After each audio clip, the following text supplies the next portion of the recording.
Yo, what's going on? Back in the kitchen for part 2 of Sausage Party. Today, it's half sausage, half cooking.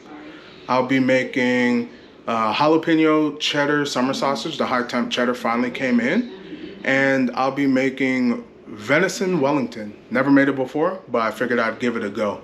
Don't have too much more to talk about. Let's hop right into the meat.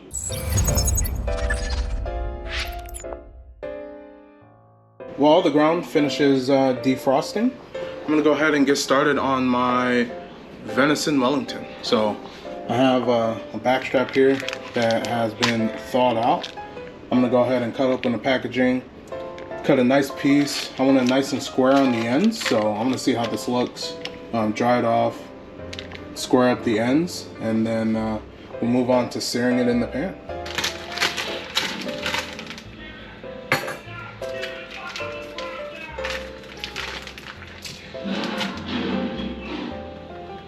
The ends on this are already pretty square, so I'm not gonna mess with it too much. All we're gonna do is we're gonna add salt and pepper to all the sides. I'm gonna go ahead and get this pan hot off to the side. I got some oil in there. So while the pan heats up, get salt and pepper on this. I'm gonna get a little bit of, just a little bit of garlic, probably in the pan. Not too much, because we got shallots that we're working with. So I'm gonna go ahead and get that started.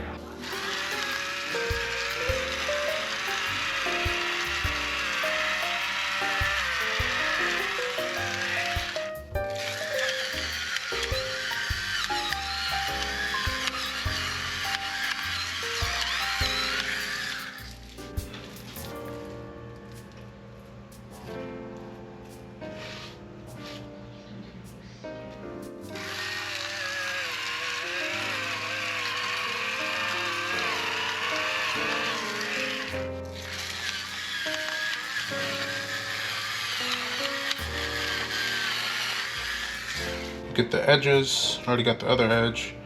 I'm gonna get this side a little bit, get this side. All right, pan's getting super hot. Goal now is to not burn the house down.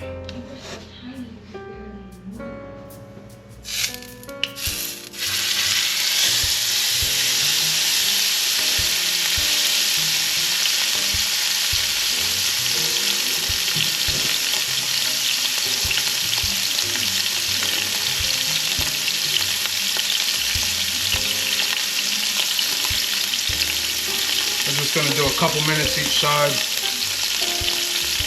Maybe not even a couple. It's not like beef Wellington. Beef Wellington, I would say you do like 2 minutes each side to sear it. But with this one, I think I'm gonna do 1 minute, 1 minute,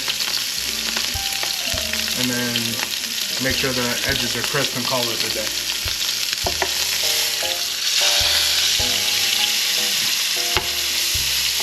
All right, hit the side.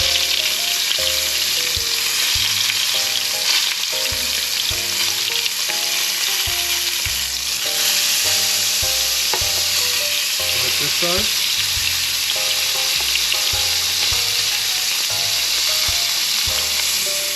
At the top. Okay. There we go.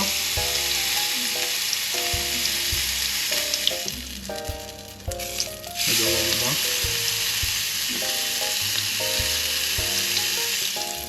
Alright. We'll hit this side.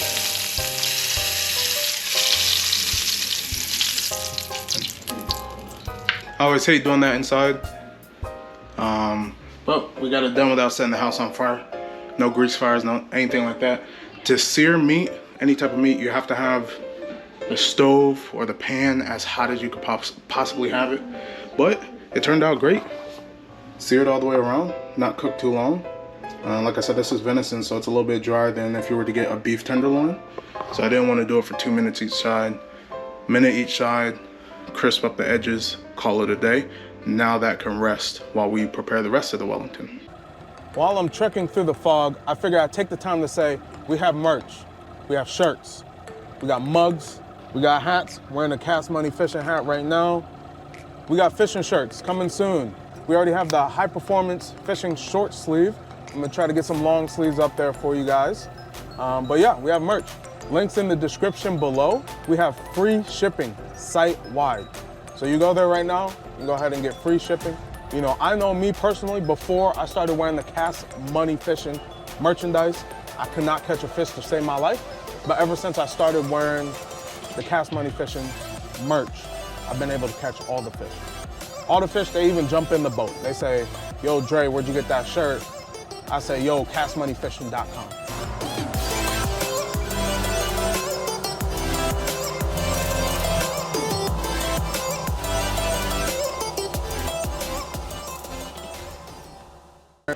Next up, I'm gonna make the mushroom paste, whatever filling they call it.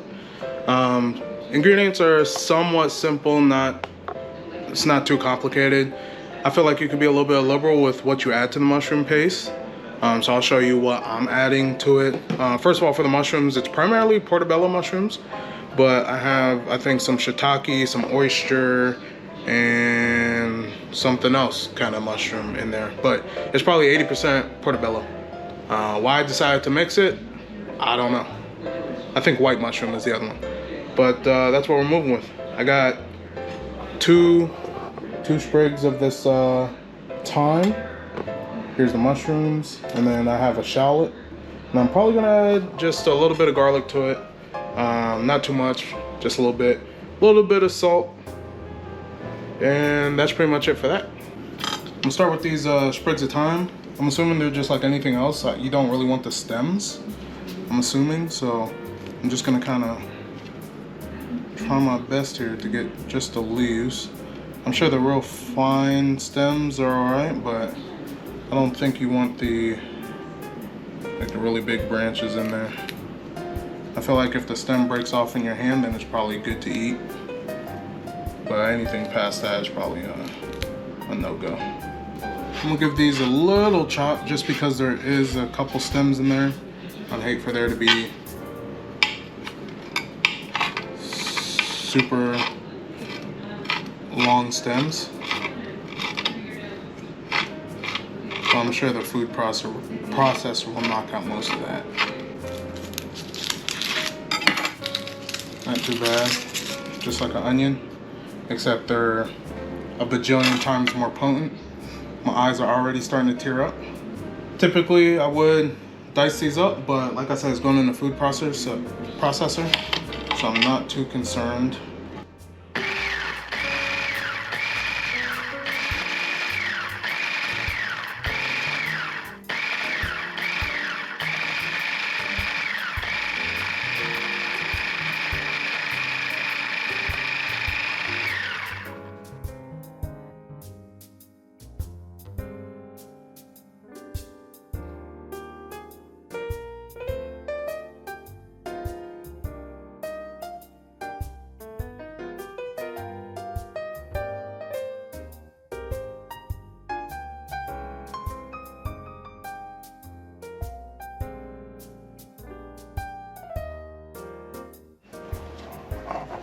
All right, I found this big processor, helped a lot. There's some whole chunks in there that I had to take out.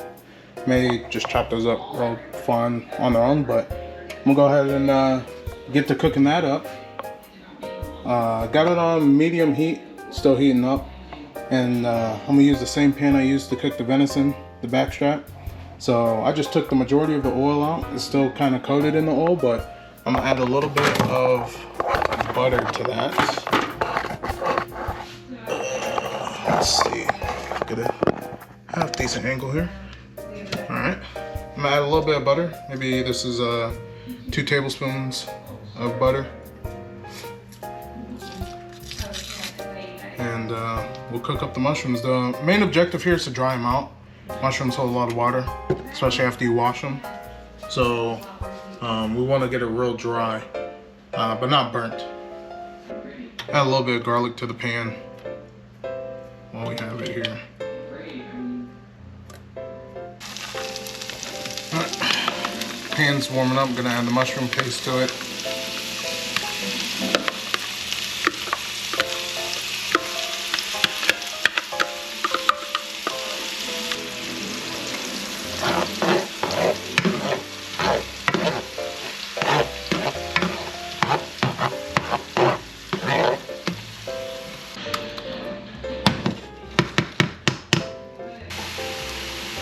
Just a little bit of salt. Not too much.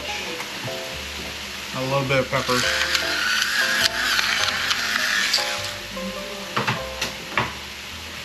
Even though the main thing is going to be the venison, I know just from experience with beef Wellington, making a good base, I guess, for these mushrooms can really affect how your beef Wellington comes out. Alright, right now, the mushrooms on the stove drying out, so I figured I'd take the time to start on the summer sausage.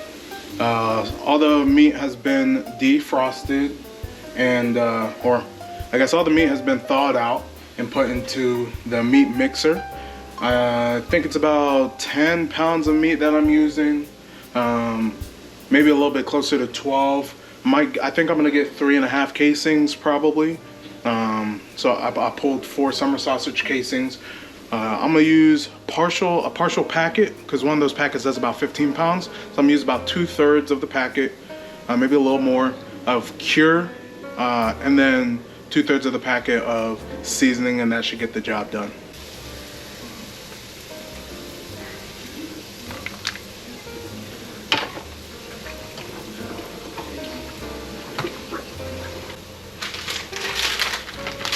All right, and then we're gonna do 2/3 of a packet on the seasoning, Jalapeño Summer Seasoning. This is the High Mountain brand. You can find these in Bass Pro Shop.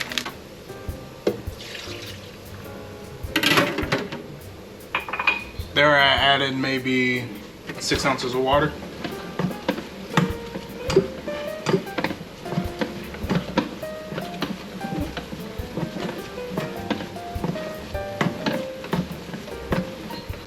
For whatever reason, I thought this bucket was gonna be bigger than that. So I'm gonna move everything back and actually mix it in this. But it does actually kind of help. That way it'll help me mix in this cheese. Actually, it's hard to find high temperature cheese around me. I don't know if there's, I just don't think there's like sausage making stores near me or anything like that. Bass Pro didn't have anything. But I ordered this high temp cheese off of Amazon. It says it's 1/4 inch diced. And it's 2.5 pounds. I say 2.5 pounds can make 25 pounds of meat. I got about 10 to 12 pounds here. So really all I need is about a pound. GoPro got too hot, probably because I was cooking or filming next to a stove, but the mushrooms are done. I got the cheese. I don't know if you guys can see that. I got the cheese mixed in with the meat. Gonna cover that up for now because I'm gonna finish the Venison Wellington, or at least the first step. I'm gonna finish the first part. There's 2 parts really, in my opinion, when making beef/venison Wellington. So I'm moving on to that. Time for the prosciutto. Got 2 packs. Didn't know how much I need. Typically, obviously, you want to go the length of the cut you're using. So I didn't know if 1 pack would do it. But got the prosciutto, got the mushroom. Venison is in the refrigerator, chilling down. It should be cold by now, or at least really cool. So I'm gonna bring it out, give it a nice Dijon bath. Not really a bath, but a brushing of Dijon. If you use anything but Grey Poupon, you are not a civilized human being. So, I don't know how much of the Dijon you need, but enough to slather the thing. And we'll move on from there. It's good to know that this cut of meat is gluten-free.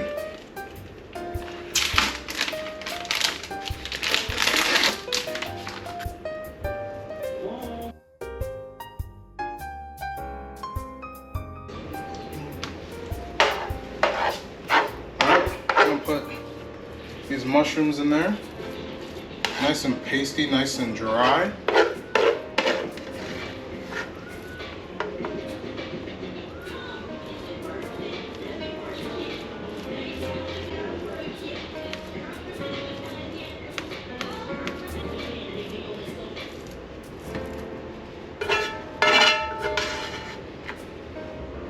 Got the back strap, it's cool. I got it brushed over in that gray poupon. Gonna lay it in the middle here, and then we'll roll her up.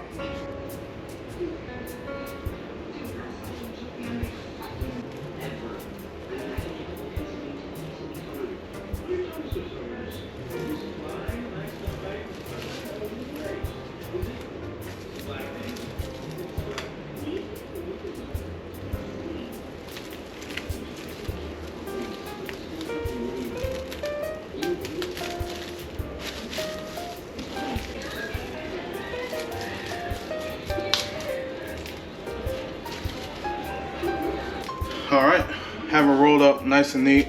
Probably could have done a better job, but easiest way to do it. Nice package. That way, when we put over the puff pastry, it'll come out nice and tight.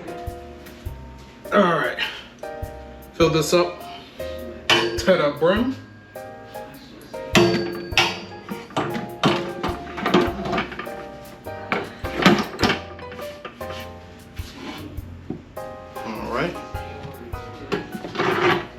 Down. Gonna switch it to the low gear. We're gonna get our casings.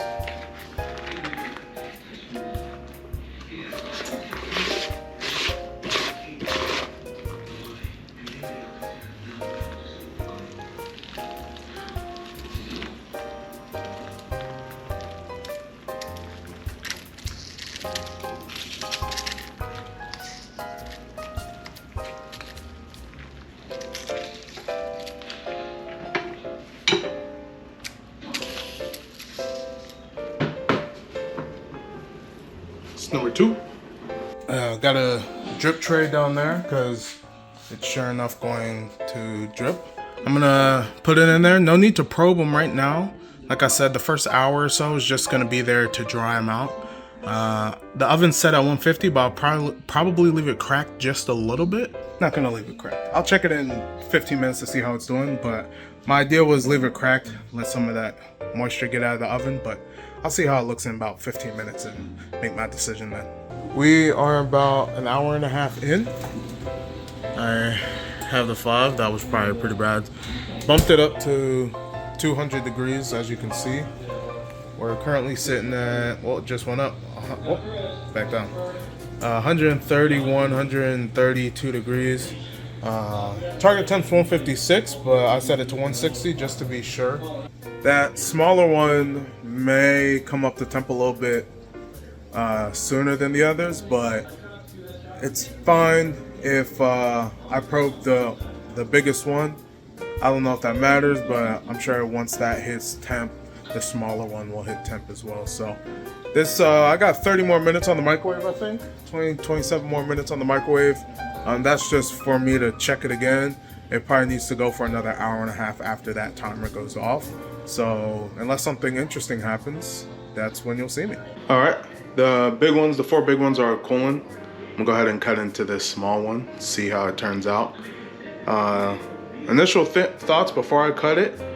I know I said it's 3 hours and 15 minutes, but I have a feeling that it may need to get dried out some more. So I may be tossing them in the oven. I'm not 100% sure, but we'll see how the small one turned out. Not too bad, not too bad. Like I said, it's a little moist inside. I think the mixture was a little wet. It's not as crisp as I'd like it to be. So I'm gonna toss everything back into the oven for probably another hour or so and see where that puts us. But I'll go ahead and give this piece a try. It is fully cooked. They got to 160 degrees. So I'll go ahead and give this a try and see where we're at. Flavor's perfect. The smart move was getting that high temperature cheese. Last year I used just a sharp cheddar, but it's not as dry as the high temperature stuff, so it leaked out a lot into the rest of the meat. But the cheddar, the high temp cheddar with the jalapeno is just perfect. Probably easily the best one I made. But like I said, I think I'm gonna toss this back in the oven for, let's call it an hour, and see where that puts us. All right, it's the next morning. I let these summer sausage cool overnight. If you can see, the paper on the outside is a lot more wrinkled. That tells me that it dried out perfectly. I can even feel some of the grease on the outside of this. I haven't really wiped them down yet, but if you can see in the middle here, it's not as moist as it was. It's dried out nicely, which is very nice. I'll show you guys the crust too that I was talking about before.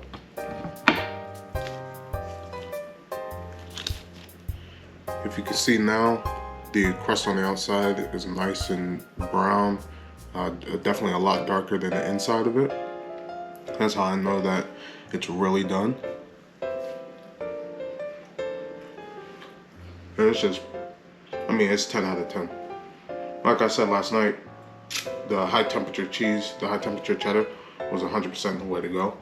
I could definitely see getting a high temp pepper jack to put in there with the jalapeno, but cheddar is always a great choice. Well, in typical fashion, I forgot to record a proper outro. I did get some clips of us cooking the venison Wellington. We put it in there for 425 degrees, I think for about 45 minutes. We started at 30 minutes, but it wasn't brown enough, so we went a few minutes longer. But it turned out great. Nice, medium rare, I would say, inside. Well, I would say it was probably closer to a medium. I think searing it a little bit longer may have held some of those juices in, but I also think the extended cook time dried it out a little bit. It was still super tender, so I wasn't mad at all. The mushroom portion came out great, and we paired it with some mashed potatoes and vegetables. But I appreciate you guys taking the time to watch this video. I believe there should be at least one more hunting video, so subscribe if you're interested in seeing that. Thanks for watching.